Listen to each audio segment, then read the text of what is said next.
dans le cadre de la mise en œuvre de sa politique de formation des jeunes destinés au milieu agricole, le ministre de l'Enseignement technique, de la formation professionnelle et de l'apprentissage, Nguessan Kofi, a eu le mercredi 20 juillet 2022 à son cabinet une importante séance de travail avec des experts de l'Institut international d'agriculture tropicale IITA. Pour le ministre, cette rencontre, la première du genre, vise à mener des réflexions et à formuler des projets en vue de permettre à un grand nombre de jeunes intéressés et passionnés par les métiers liés à l'agriculture en quête d'emploi d'être formés et insérés durablement en activité. Depuis le 6 avril 2021, un ministère de l'enseignement technique,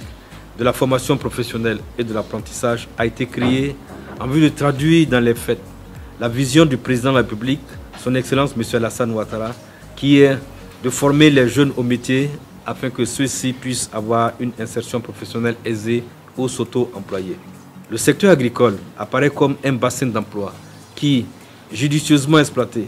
offrira de nombreux emplois de nature variée. Ainsi, l'agriculture en Afrique, notamment à partir des mutations de ses méthodes culturelles, sa modernisation en profondeur et les innovations à apporter au niveau de la transformation de production avant leur commercialisation, possède un impressionnant vivier d'emplois dont de nombreux restent encore insoupçonnés. Mesdames et messieurs, les conséquences ressenties en Afrique par la guerre en Ukraine exigent de repenser notre modèle agricole, d'entreprendre une diversification de production et de donner une plus grande valeur ajoutée aux produits nationaux. Les échanges qui se feront dans le cadre de cette mission de l'IITA permettront la définition de projets communs et des modèles de production inspirants qui attireront, j'en suis persuadé, des jeunes dans le secteur agricole, socle du développement de nombreux pays. Dire que le programme des jeunes n'est pas un nouveau programme, c'est un programme qui a été initié au sein de l'Institut depuis cela 11 ans, qui est déjà dans plus de 21 pays africains. Et même ici en Côte d'Ivoire, on a une fois eu un petit programme, pas très grand, mais qui a eu un grand succès.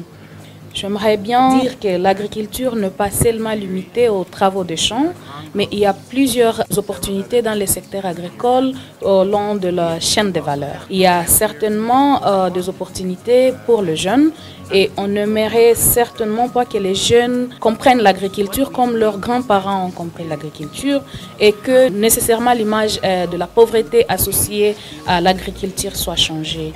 Dans le secteur agricole, nous avons certainement de l'expertise et nous pouvons apporter cette expertise aussi à la Côte d'Ivoire. Les jeunes ne doivent pas comprendre l'agriculture comme seulement un moyen de trouver de la nourriture, mais aussi comme un commerce, comme des entreprises. Donc, il y a des opportunités pour les jeunes qu'ils commencent leur propre, soit petits commerces ou petites et moyennes entreprises, mais aussi il y a lieu qu'ils s'enrichissent dans le secteur ou par le secteur agricole. En faisant venir l'IITA de Ibadan au Nigeria, c'est bénéficier de leur expertise d'une durée de près de 50 ans dans laquelle ils sont là-dedans et faire aussi en sorte que l'IITA nous explique le succès retenu ou le succès obtenu des programmes antérieurs et comment former les jeunes sur la chaîne de valeur agricole et comment nous aider à les insérer durablement en agro-business, comment s'auto-employer eux-mêmes et puis comment faire en sorte qu'on ait un partenariat structurant et qui permette à de nombreux jeunes d'être formés et qui soient passionnés par le métier agricole parce que les méthodes auront changé, parce qu'on aura introduit de nouvelles technologies et parce que les jeunes vont avoir à innover par eux-mêmes, par leur intelligence, par leur savoir-faire.